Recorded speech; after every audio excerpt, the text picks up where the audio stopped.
A'udzubillahi minasyaitonirrajim. Bismillahirrahmanirrahim. Assalamualaikum warahmatullahi wabarakatuh. Alhamdulillahirabbil alamin wassalatu wassalamu ala alihi washabbihi ajmain. Amma ba'du. Para hadirin yang dirahmati oleh Allah, sehat ya sekarang ya. Bapak-bapak, ibu-ibu dan saudara yang hadir di dalam kajian. Semoga dengan adanya kita ngaji di sini, kita dapat menjadi orang yang lebih baik, dan semoga kita termasuk golongan orang-orang yang istiqomah. Amin amin ya robbal alamin. Di pertemuan kali ini ada sebuah hadis. Hadis ini menurut saya luar biasa juga. Ini sebagai trik jitu untuk menghancurkan hati bagaikan batu. Untuk bisa melapangkan seseorang. Hadisnya ini, innakum lantasa'un nasa bi amwalikum fasa'auhum bibastil wajhi wa husnil qulub. Nah, ini hadisnya. Innakum, sungguh kalian, lantasa'u, tidak akan mampu melapangkan annasa, manusia, bi dengan amwalikum, harta kalian ya, atau kedudukan kalian.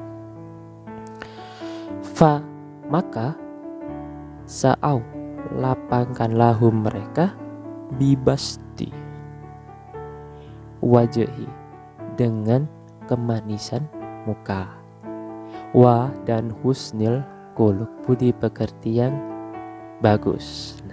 Nah, para hadirin yang dirahmati oleh Allah,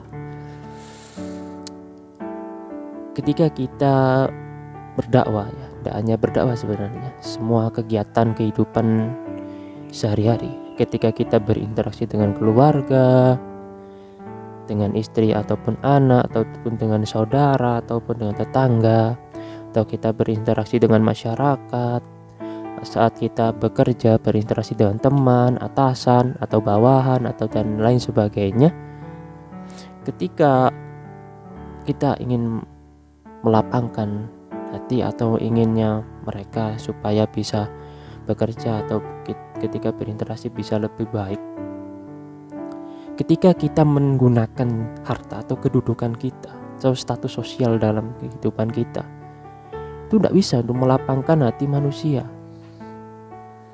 Kita menonjolkan sebuah kedudukan atau harta kita, memberi perintah memberi apa, harus begini, harus begitu, susah.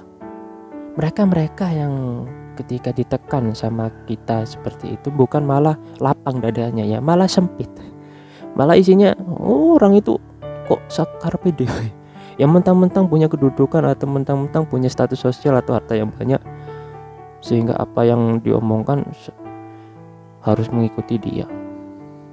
Ya enggak gitu cara mainnya. Maka itu bukan malah melapangkan hati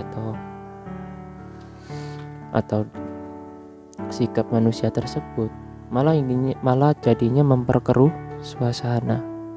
Nah, di sini itu sebuah trik.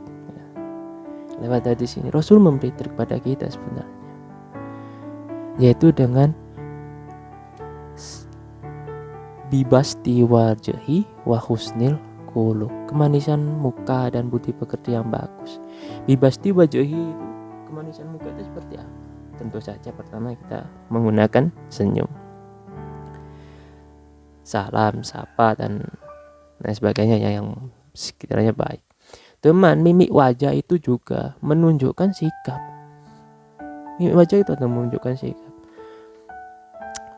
Ini kalau kita ya, dalam diri kita inginnya merasa benar sendiri, atau apa yang kita sudah putuskan itu harus saklek, itu jadi keputusan, atau apa yang kita ngerti itu ya sudah harus jadi putusan tanpa adanya kesepakatan bersama.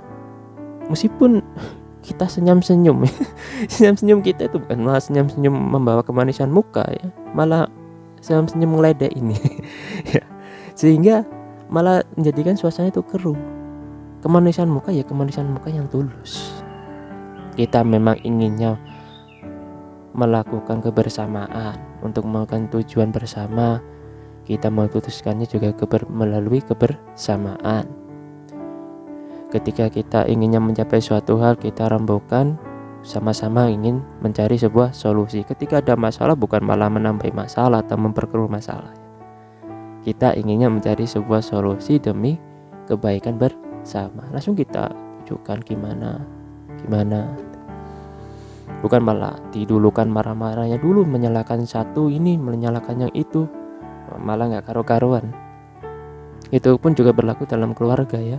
Jangan hanya pada hal yang besar, hal yang kecil juga berlaku. Dari sekte-sekte kecil kayak keluarga ya, sama anak sama istri itu gimana.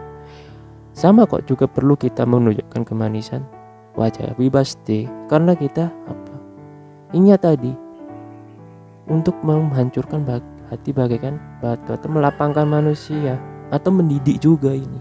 Dan hanya juga sebagai berlaku pada hati-hati yang keras saja. Pada hati-hati yang masih belum terbentuk juga bagus untuk melakukan pendidikan. Kita contohkan dengan kemanisan muka yang tulus dari hati. Dan kemudian husnil kuluk, budi pekerti yang bagus. Di pertemuan kemarin yang sudah dibahas ya, budi pekerti yang bagus seperti apa saja. Teman, tidak hanya itu sebenarnya, masih banyak lagi. Sehingga mana di antara budi pekerti tersebut ya, sehingga kita dalam berinteraksi itu bisa mendapatkan sebuah kebagusan atau sebuah solusi atau kemanisan kehidupan. Sehingga dengan mencontohkan budi pekerti yang bagus itu menunjukkan sebuah kesan. Seumpamanya gini, kalau kita ingin anak kita itu solihah, kita inginnya anak kita ngaji, biar bisa dekat dengan Al-Quran, biar anak kita bisa inginnya sholatnya bisa 5 waktu dan berbudi pekerti yang baik. Nah, kalau anak kita tidak kita beri contoh lewat keluarga, terutama orang tua kita, mana bisa anak kita bisa meniru. Ya adanya anak kita niru orang tua kita dong. Lah bapak ora sholat, aku ora sholat ora apa-apa. itu kan problem juga. Oh bapak mau kelakuan ngono, aku ini kan gak masalah berarti. Ini kan kalau anak kita mempunyai pola pikir begitu kan repot. Kita sebenarnya enggak perlu ya, umpamanya kita bicara banyak seperti ini menunjukkan kejelasan hadis atau ayat atau apa. Sedikit saja menunjukkan hadis dan ayat.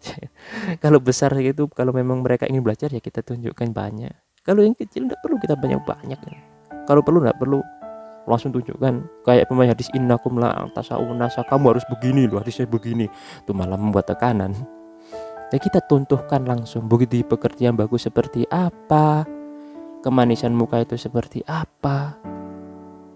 Nah dari hal tersebut ya, anak itu akan contoh, bapak ngono aku kaji ini kudu sungkan izin aku, bapakku ngono, ibuku ngono, buku apik, bapakku apik, aku kaji ngelakoni hal sungkan, izin, malu-malu dengan sendirinya. Ya, mereka akan terbentuk pola pikir seperti itu. Ya kita nasihati kalau kita perlu, kita arahkan. Nah begitulah ya. Ini adalah sebuah trik ya, yaitu dimana insya Allah ya, memang dengan bibasti wajahi wa husnil kuluk ini sangat luar biasa sekali. Dan ini sudah dicontohkan oleh Nabi dan diaplikasikan. Di sejarah banyak cerita-cerita masyhur di mana semua itu luluh, banyak yang luluh dengan kesan Nabi. Banyak ya para tahanan dulu yang ditahan karena pemberontakan, karena kejahatan pada saat itu, Nabi maafkan tanpa syarat. Wong ada yang membunuh anak Nabi ketika hamil, melakukan perjalanan ke Madinah saja, anaknya ketika hamil dibunuh. nabi sama nabi. Ya pas kalau kita kan lihatnya kan pantasnya dieksekusi nih orang, pantasnya dieksekusi. Tuman sama nabi dimaafkan tanpa syarat, tetap dimaafkan. Ya, biarkan aja dijelaskan bagaimana Islam ini bekerja. Mereka langsung jadi pembela Islam ya. Langsung ya. Salah satunya kayak contohnya Ikrimah, anaknya Abu Jahal. Kurang apa Abu Jahal memberontaknya sama durhakanya. Cuman anaknya Ikrimah terbukti jadi pembela Islam, meskipun ya masuknya pada akhir-akhir. Begitulah trik ini ditunjukkan pada Nabi. Kemanisan muka, budi pekerti yang bagus, tegas itu juga perlu, cuman ada saatnya dan tempatnya, dan kita posisikan sesuai kadarnya. Nah, seperti itu kurang lebihnya ya di pertemuan kali ini. Semoga ini membawakan manfaat dan kebaikan bagi kita semua. Amin amin ya rabbal alamin. Sekian dari saya, yang benar dari Allah, yang salah dari diri saya sendiri. Assalamualaikum warahmatullahi wabarakatuh.